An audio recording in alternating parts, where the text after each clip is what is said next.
In 1974, one of cinema's most influential designers made a science fiction picture starring real ants. There were no rubber models, no strings, just real ants. He filmed actual ant colonies using scientific-grade macro lenses to create something deeply unsettling. But the studio was so unnerved by his surreal ending that they locked the footage away for 38 years. He never directed another picture. Welcome back to Golden Flicker. In this video, we are going to uncover the fascinating history behind the 1974 sci-fi picture, Phase 4. We will explore how a visionary director managed to direct these microscopic actors, the extraordinary practical methods the crew used on set, and why Paramount Pictures decided to butcher the final cut, hiding the film's true ending from the world until 2012. Do you remember when you first watched Phase 4? Or are you discovering it for the very first time today? Tell us in the comments. Before he directed Phase 4, Saul Bass was a graphic designer. He was the man who distilled complex films into their essential geometry for opening titles, the slashing lines of Psycho, the spiral of Vertigo. He believed audience involvement should begin with the very first frame. But eventually, 60 seconds simply was not enough. In 1971, Bass sold a pitch to Paramount Pictures that was brilliantly direct, an odyssey into the unknown. The studio heard 2001 with insects and greenlit the budget. However, the script shifted away from the giant monsters popular in 50s B-movies. These ants were unsettling for a different reason. They were operating with collective intelligence at a normal scale. To capture this, Bass enlisted Ken Middleham, a specialist in macro cinematography. What Middleham produced went beyond standard nature photography. To achieve the extreme close-ups, they shot on 16mm film and blew the footage up to 35mm. The magnification demands would have been impossible otherwise. The production methods were fascinatingly practical. Some ants were dyed so viewers could track individual specimens, like a recurring pale ant with a bright green abdomen. For one sequence, the crew managed to glue tiny symbols, no larger than a pinhead, onto the foreheads of live ants without killing them. Exactly how they achieved this remains undocumented. Even the film's perspective is grounded in physical effects. The ant cam, a honeycomb-patterned kaleidoscope lens, fractures the image to simulate compound eye vision. It was done entirely in camera. Perhaps the most unusual aspect of the production was that the script was partly written in reverse. Because you cannot direct an ant, Middleham filmed them in constructed environments for extended periods. When the insects carried toxic yellow pesticide in a relay, or when they arranged their dead in precise concentric rows, Bass took that genuine behavior and cut it to suggest conscious self-sacrifice and strategic planning. The behavior was real, the meaning was imposed by the edit. And one small secret from the set: those large ant queens in the close-ups, they were not ants at all. They were a species of wasp. Disturbing actual ant queens was considered a step too far, even for this production. The microscopic threat soon manifested on a monumental scale. The structures the ants construct in the film are striking. Angular, geometrically precise pillars rising from the desert sand. Bass filmed them from low angles against the open sky, deliberately cutting from these organic towers to the vertical row of computers inside the human dome. It is a visual argument. Both share the same inscrutable claim to intelligence. Interestingly, film historians often cite these structures as cinema's first depiction of geometric crop circles, predating the real-world phenomenon in the English countryside by 2 years. Furthermore, Bass uses them to track a shift in power. When the scientists destroy the first towers, the ants adapt. They build replacements that are reflective and visibly metallic, mirroring human technology. The humans observing this evolution have an eerie lineage in science fiction history. Nigel Davenport plays Dr. Hubbs, the obsessive entomologist who believes elimination is the only answer. What is rarely mentioned is that Davenport was, briefly, the on-set voice of HAL 9000 during the production of Stanley Kubrick's 2001, before being entirely replaced in post-production. You're just as fascinated by this challenge as I am. The actor playing a scientist battling a cold, non-human intelligence had once been the literal voice of one. The coincidences do not stop there. Helen Horton, who plays the farmer's wife killed early in the film, you know what I think, would go on 5 years later to provide the disembodied voice of Mother 6000, the ship's computer in Ridley Scott's Alien. Danger. The emergency destruct system is now activated. But behind the scenes, the human element was subjected to its own rigid control.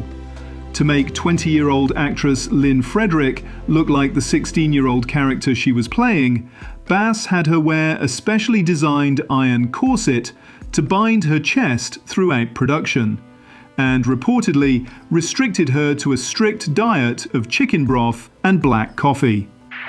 The visual discipline Saul Bass brought to Phase 4 is perhaps most evident in its exterior palette.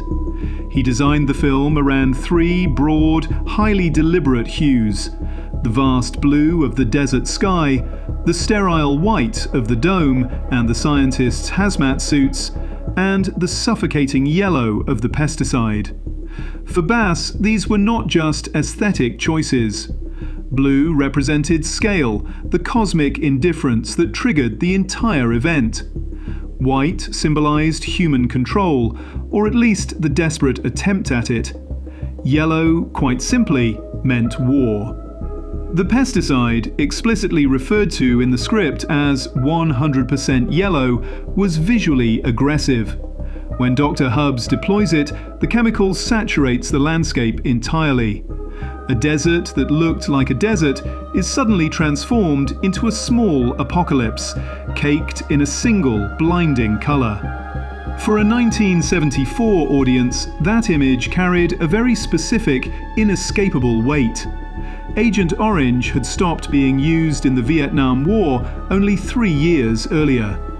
The scientists deploying yellow chemical spray from an isolated dome, accidentally killing a civilian family in the crossfire. The adaptation Bass encoded in colour is elegant and terrifying.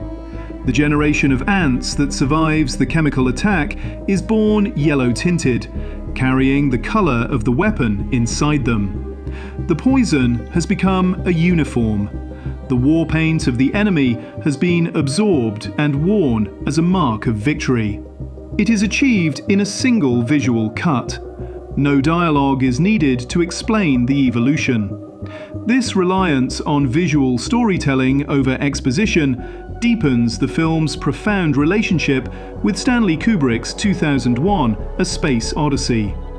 The connection goes far beyond mere influence or homage. Bass had designed the iconic opening title sequence for Kubrick's Spartacus, so he knew Kubrick's methods intimately. The structure of both films is almost identical. A mysterious cosmic event triggers a sudden leap in intelligence. Isolated humans encounter something they simply cannot comprehend, and the narrative ends in deliberate ambiguity rather than neat resolution. But Phase 4 makes an argument that 2001 does not. Where Kubrick's film is about humanity being elevated by a higher, benevolent intelligence, Bass's film is about humanity being reclassified by one. The ants do not uplift the humans, they incorporate them. As the final voiceover states, "We didn't know for what purpose, but we knew we would be told." The Star Child floats, the humans wait.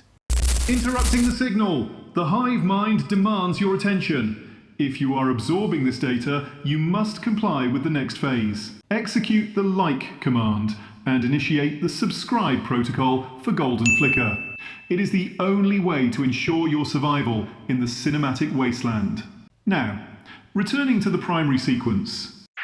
To truly understand why Saul Bass never directed another feature film, we have to look at what he originally intended for the climax of Phase 4.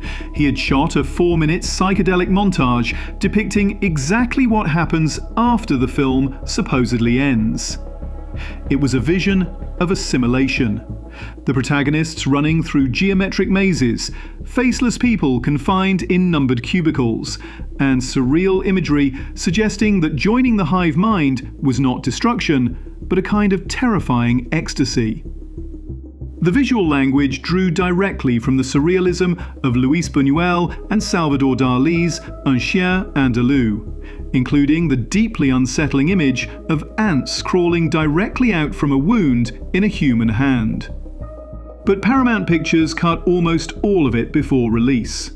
Test audiences had not responded well to the abstraction. Bass had sold the studio a Kubrick-style Odyssey, but the executives ultimately decided they wanted a standard creature feature. The gap in artistic vision was simply not closable. Among the Saul Bass papers held at the Academy of Motion Picture Arts and Sciences, there are surviving handwritten notes documenting tense phone calls with then studio head Robert Evans, detailing the poor preview responses and the desperate negotiations of what footage might be salvaged. While still shooting, Bass was asked by a reporter about the film's prospects. His response was eerily prophetic. Today, a film either takes off or it dies, but dead. It opens its mouth and never gets a word out. He was right. The theatrical poster, which Bass had absolutely no hand in designing, sold the picture as a cheap exploitation movie. It opened at the bottom of double bills and failed commercially. However, the film refused to disappear entirely.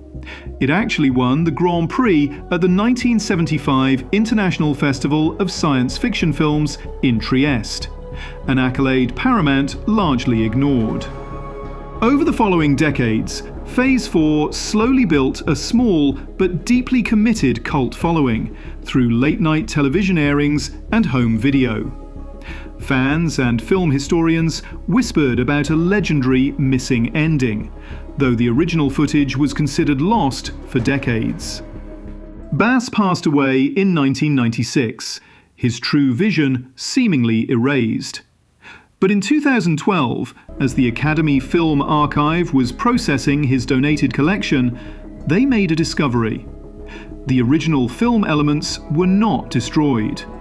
They were safely intact in Paramount's own vaults, quietly waiting for 38 years. Technicians recombined the separation masters and scanned them digitally. Today, thanks to recent 4K restorations, modern audiences can finally watch the film exactly as Bass designed it. Edited around principles of colour and geometry rather than conventional plot. And now, the golden flicker moment. The single detail in this production that earns our signature designation is also its most subtle argument.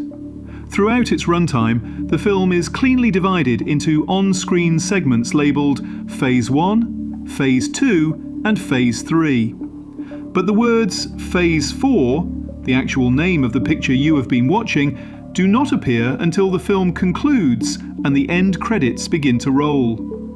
You watch the entire story without knowing its title, because the title is the event that happens after the film ends. In myrmecology, the study of ants, Phase 4 corresponds to the developmental stage where a mature colony reaches maximum density and begins producing winged queens and males. It is the phase in which the colony starts replicating itself outward. The human scientists spent the narrative labelling the phases, believing they were the ones conducting the experiment. They were not. They were the subject. Phase 4 was the name the ants already had for what was about to happen to them. Do you agree that this is the golden flicker moment? A legacy restored. Phase 4 is a picture that failed commercially because it was sold as a cheap thriller. yet succeeded artistically because Saul Bass applied the same discipline to 84 minutes that he had always applied to 60 seconds. He stripped the idea to its geometry, trusted the image, and let the edit make the argument. The studio cut the ending, but the ants were patient. His aesthetic survived the studio's interference. Modern visionary Panos Cosmatos has cited Phase 4 directly as a blueprint for Beyond the Black Rainbow and, by extension, Mandy. Adopting its hypnotic, sealed laboratory aesthetic, the slow inversion of who is observing whom, and the refusal of neat resolution. The original vision is finally out there, and it is entirely worth your time. If you discovered something new today, illuminate our day by clicking like and subscribe to Golden Flicker, so you never miss a story from the annals of cinema history. Which film should we explore next? Let us know in the comments.